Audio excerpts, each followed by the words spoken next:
Morgan folkens.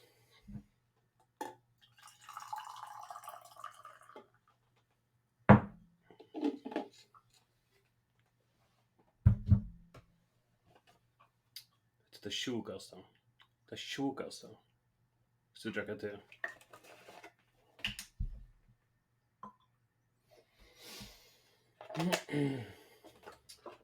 Jag tog så det dumt det sig Fedora. Person som helst vill vara bättre än andra på Fedora och Reddit. Och som ofta artister, artister. Men det är snarare. Han är inte en artist. Han är inte. Men han får in en Jordan Peterson, the legend. Det känt för allikva. Och man är låg i Kanada. Så skulle det vara trans. Välkommen. Han säger till att man kunde få in och sitta och vad fan var det så säger det skriver gender vet du att det är helvetes tvärt. Och jag följde honom för han var faktiskt finare. Så clean room shit alltså little tips om dina psychology så där det var som finnas där men så speklar han jag vet inte han börjar ta sig vid Sam Harris och så börjar det så Joe Holly och något att man kan han så rafflötande man kan inte sätta fast av nära han vill ha en nära mening och nu är han för så djupt i the rapid grifter hole att meningen som han häver där han och Joe Rogan är hostage alltså näkna miljö är väl det nästan sagt och så hukte efter nya podcasten Joe Rogan alltså Dear Lord säger bara alltså kan nästan köpa då alltså han bullshittar bara han säger rockost alltså jag har ju också klipper alltså tar sig en minut och så långt tar sig det om climate change hur så tar det några helst svart brukar det snä hur så falsk han kloker alltså falsk han klokas nära då alltså folk det vill jag då brukar det så hard to sort out. The climate change one is a weird one. So that well, one that's because there's no such thing as climate, right? Climate and everything are the same word. And that's what bothers me about the climate change types. It's like, this is something that bothers me about it. Vi såna typer som trycker på climate change alltså. Technically, it's like, well, climate is about everything. So, okay. But your models aren't based on everything. Your models are based on a set number of variables. Yeah. So that means you've reduced the variables, which are everything, to that set. Well, how did you decide which set of variables to include in the equation if it's about everything? Yeah. And that's not just a criticism. That's like, if it's about everything, your models aren't right. Because your model... Han är en psykolog. Psykolog handlar mer eller mindre om skilja höjland av människan. Höjland av människan är en av de ting man skiljer minst om. Alltså man arbetar ännu ute. Så hvis man inte skiljer allt om höjland. Alltså hur är det en gång psykolog? Alltså vad är poängen i arbetet? Livet inte där. Alltså du är utlärd till något som kan brukas till något att du skiljer 100%. Så därför är bara färre ut och säga det simpla Sverige. Ja, climate change är real. Alltså experterna innan för det säger att sånt att säga hur ska du ha en mening om allt du behöver inte du behöver inte alltid följa det som det klokas man i rummet se bara det som experterna säger först nu 90% av alla experterna är det så fucking ringt se det bara du ser just som ett tal och en sekund att du inte ser det ta maver att du att lossar ska inte där alltså är on the brink of a flat earthers alltså ta maver då en så grunden att quick prefer att låta vägen toy lossargen förväntar något förväntar något ting kan och det är att han är en bullshit artist den är där och ja just det vänstra vångrund som pressar för att få policies i jöknen som kanske kunde förebygga om climate change. Och så det kostar pengar. De så bara oljepriserna upp eller vad det ska vara. Och i hans hört ju det som vinstravången gör. Hvis vinstravången pressar politikerna att ta action att bruka pengar på det så det är fattigt detta ner i mitten. Det är såna pengar vi brukt på det och ja, så Stefan bara också ordentligt simpelt. Alltså, kvar vinner mest av att inte göra det. Det är oljevinnaren, större kapitalister och lobbyist och ångsväckna för en att pojka. Hämtar vi in att det vinster. I've been very curious about why the left-wing types, particularly, seem willing to sacrifice the poor to their utopian. I don't think they're thinking that way. I just Yeah, don't but when think they played it all when out. push comes to shove, that's what they do, and it wouldn't take much thought to. Så hvis vi vinster vi som röjna och går i Amerika, det som röjna få lite fadaga döma upp och kanske hjälpa dem att hemläsa och få kyrkarvers i ordan till de som faktiskt when push come to shove, hvis jag skulle välja mellan att göra världen som det grönare, men det kostar ju löv som folk nu eller det kostar ju att alla som stannar gränsen av att bli hemlös, blir hemlös, så väljer vi det. Nej, hvis vi vet när kommer rätt kapitalister så är det att valget att välja kvanta ena så där. Alltså, figure it out because let's say you increase the cost of energy, and that's the price. Yeah, increase cost of energy. Ta öjer inte att avska till försten så fattig att det är ju gränsen blir fattig. Kvar bruk mera energi du brukar rika just då. Hvis du tar taxar oljenes in the more en fattig mer som cyklar till arbetskvanta han vill ju räktrad. Men och ni måste som möjligt ganska 100 likvar.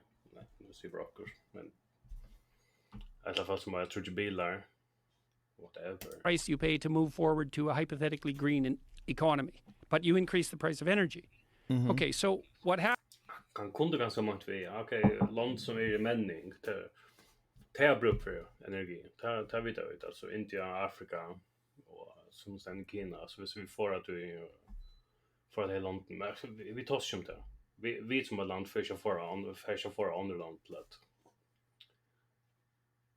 Näga som helst så jag vet inte kan ta sig om. Happens is that in any system that's hierarchical, and this is the left-wingers know this because it drives their whole philosophy. In any hierarchical system, when you stress the system, the disproportionate amount of that stress falls on the people who are in the lower rungs because they're barely hanging on anyway. So, you get a 1% increase in unemployment. You get a 5% increase in psychiatric hospitalizations. Well, why? It's because there's a bunch of people there who are right on the threshold of psychiatric hospitalization, and then they lose their job. It's like, that's the end of that. Right. And so even among birds that don't live in strict hierarchy. Så han har haft en tendens till att se sammanlockningar vid djur och andra ting, alltså olevande ting.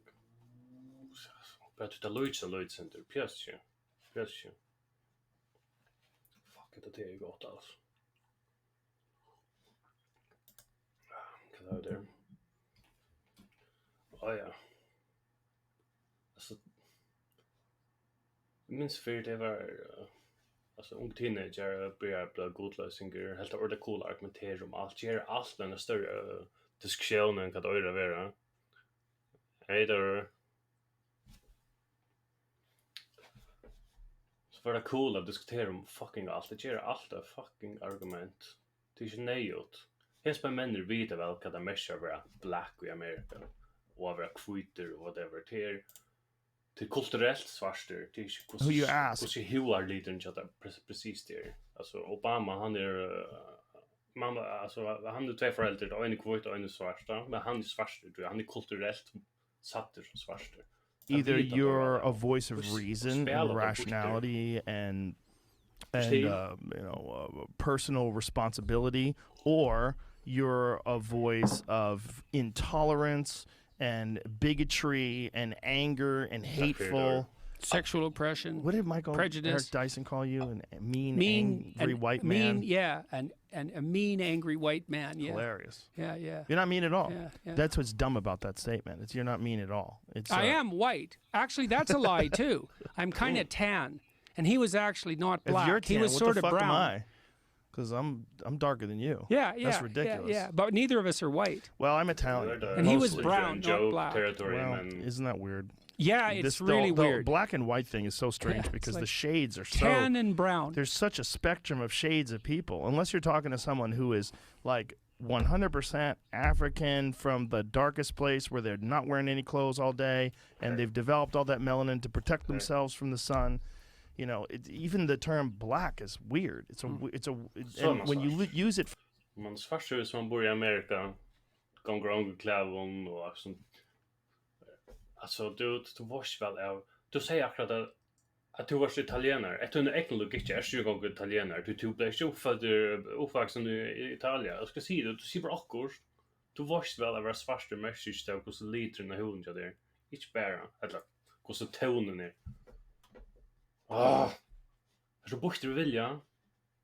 For people that are literally my color, So make it no it sense. becomes very strange. Yeah. You know, This is true. it's like, So you were asking me. This is true, Siran. Kermit the Frog.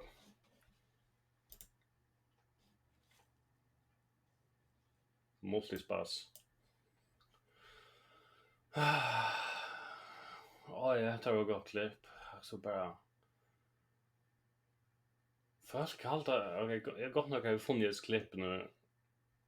Att Twitter här som är dumt att sitta in i. Det ser den Spotify men det var ju så sen jail att inte flyta mittlen så där gott. Att läs med fann in i Twitter nästan allt. Det ser jag också. Ser mig negativt om det. Men folk, alltså... In i YouTube och så det diskan. Jag får bukter till att skilja det. Eller jag vet liksom jag försöker akkurat som heter Occam's Razor. Det simplaste förklaringen är det som passar. Alltså det är inte så deep som man helt av är. Det kan inte vara det som helt det. Alltså bara look at just now. So I just walked through the Museum of the Bible in Washington. That was very cool. It's a very cool museum. so the structure. That's what the Bible Yeah, it's what I figured out. provides. I just figured this out this week. So it was a cool thing to walk through because it's chronological. They have one floor which is the history of the Bible. But it's not exactly that. It's really what it is the history of the book. Now, in many ways, the first book was the Bible. I mean, literally. Okay. Because at one point there was only one book. Like, Så det var bara en bok. Okay. as far as our Western culture is but concerned, there was one book. And for a while, literally, there was only one book. And that book was the Bible. And then before it was the Bible, it was it was scrolls and it was That's writings well, on actually, papyrus. But we were starting to Those scrolls. aggregate written text Okay. Så det blir okay. together. Yeah. And it went through all sorts of technological transformations. And then it became books that everybody could buy, the book everybody could buy. And the first one of those was the Bible. And then it became all sorts of books that everybody could buy. Okay. But all those books, in some sense, emerged out of that underlying book. And that book itself, the Bible isn't a book, it's a library. Ja, det är It's a collection of books. Alltså han säger det som tingene ofta nu och så säger han i motsatsen ofta alltså det är så simpla förklarar Bibeln går från okej till scrolls för 9000 år sedan för ta sig gamla testamentet som egentligen samlar samman som representerar ju en religion och så för det var det nya testamentet och som man så har kejsaren tagit ut sätta samman och så är det blir edita och da och så nu har man en bok the finished product som man kan säga där alltså han kunde sagt att så wow okej du första alltså det första museum det är intressant du sa hur så Bibeln blev gjort att det visste du är men nu sa så där att det är inte så djupt den är det. Ja, vi vet att han tar det som trans rättigheter och bär det att som trans så är han blev gentra och likvåmen eller Ja, vi kunne färre fångsel hvis jeg sier hon og det er en han. Helst svart. Helvete svart. Jeg blir alltid cancelled. Sitter Joe Rogan podcast, någon största podcast i världen nu. Kostar för 1000 kronor för en seminar låtsas runt och snacka om postmodern marxism, whatever that means. You think it means when someone is so attracted to the idea that they were born in the wrong body. It means so much. They're so compelled that they're willing to go through surgery to change. God, it means all sorts of things. I knew a kid in Toronto who was You did. on the autistic spectrum, and a lot of the people who were Okej. Ska se vi där är transautister, ja, det kanske att han tar på ett döme, ja. manifesting serious issues with gender identity or on the autistic Okay. spectrum. This is like Abigail Schreier's work Yeah, and yeah, rapid yeah. onset gender dysphoria amongst women. Yeah, well, that's a different thing, the rapid onset. That's more like, so part of the reason I objected to Bill C-SOX 16 to begin with was because I knew full well as a clinician that as soon as we messed with fundamental sex categories and changed the terminology, we would fatally confuse thousands of young girls. I knew that because I knew Fatally confused. Barely at. Bro. Yeah. the literature on psychological contagion. And it stretches back like 500 years, that literature, 300 years. 500. Ja, It's 300. all Han har knowledge om transfolk eller whatever han kallar det. 300 år. Arn psykologi faktiskt. Fantastiskt. Jag vet inte kan finna sig vita andra fram. You're reliable hvis hon kom ut Arn modern psychology. outlined in a book by Henri Ellenberger called History of what's the name of the book? Det som det ofta gör till krafter tåsmockor så refererar till den här boken. Och tacken just gör. Varför är tåsmockor helvetes bullshit. Vi ser bara referera en bok ändan så gör det som vi vågar ta som. Eller och hur ser som om att det passar det som vi säger. Böcker skriver om allt. Jag råkar vi att finna en bok ut där som säger kvostu evil virtue där vi är bara lost in other soul, no? Så ja. Book. History of Psychoanalytic Ideas. It doesn't matter. It's Henri Ellenberger, and it's his main work if you want to look it up. And so psychological contagions are very common. And so one of them, for example, was the satanic ritual abuse accusations that emerged in daycares in the 1980s. And that was a consequence of women Satanister. going into the workforce en masse, leaving their children with strangers and starting to have pathological fantasies about it, especially if they were borderline schizophrenic. And those fantasies propagated into the population. Oh, okej. Ja, då sa vi den transen. Rätt att samma, alltså. Wow, ja, okej.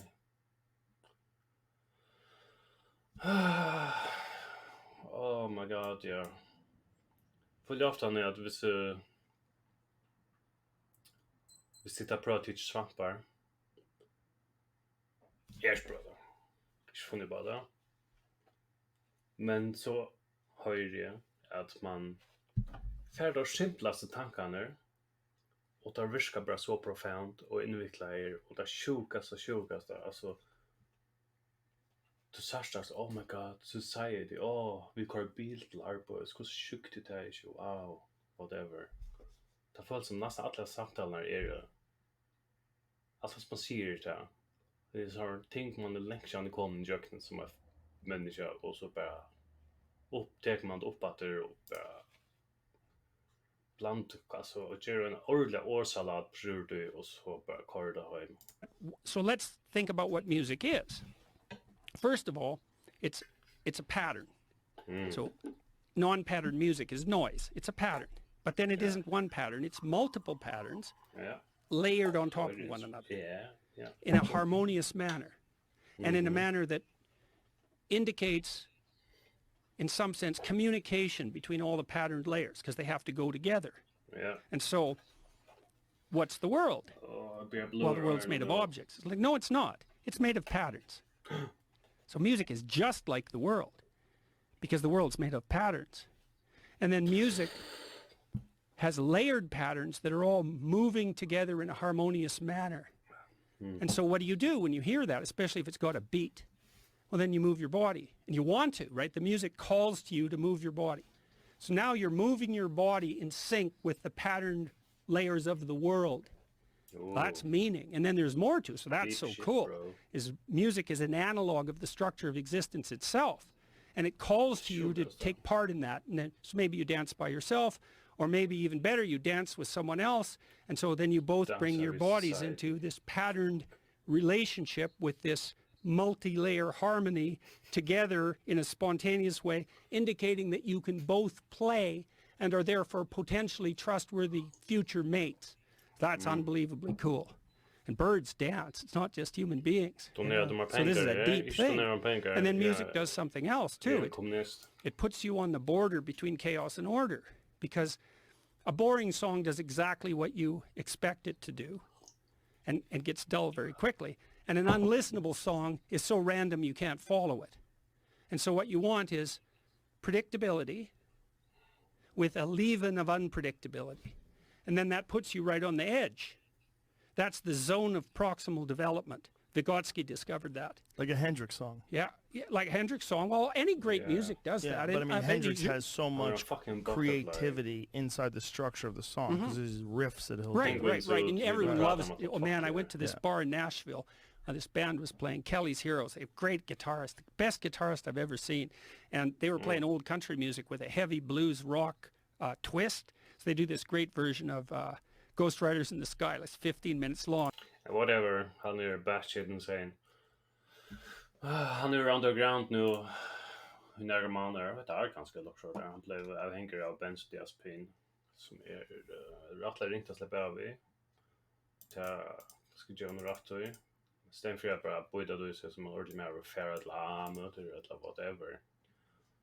Så för att fucking Serbia och för ett medical induced coma för att släppa av i abstinenser och så för en sån all meat diet och liksom dricker apple cider och liksom att dodja narkomana så helt galet och så bara ta lite dömja och så fucking ostabiler han är. Han bara få så hjälp ASAP alltså. You know, det händer kvar i en intervju John och alltså Maron så snackar om alfa och så maskuliner man ska vara och the feminine attraction skulle halta till kvinnor. You know, do you see this joy just transfuse them, and that's because they got an intimation of genuine meaning. And it's not amenable to rational criticism, which is the thing that I thought that struck me as so miraculous about music, and why it has this element of salvation. It's like it puts you directly in touch with the meaning that sustains you in life, directly. And it shows you what that would be, which is something like to observe the harmonious interplay. Helvetes lämningar där.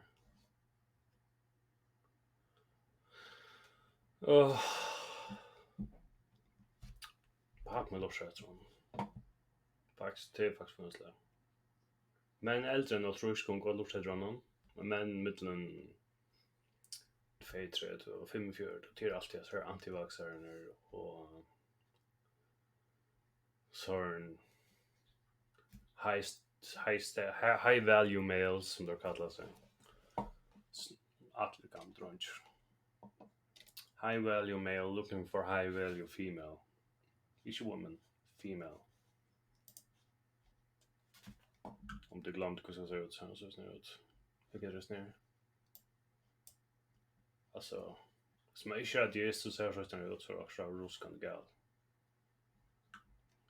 Alltså, det är Reddit gånger 1000, alltså mamma liksom.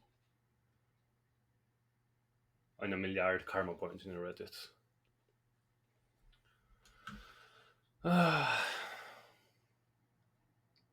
Anyway.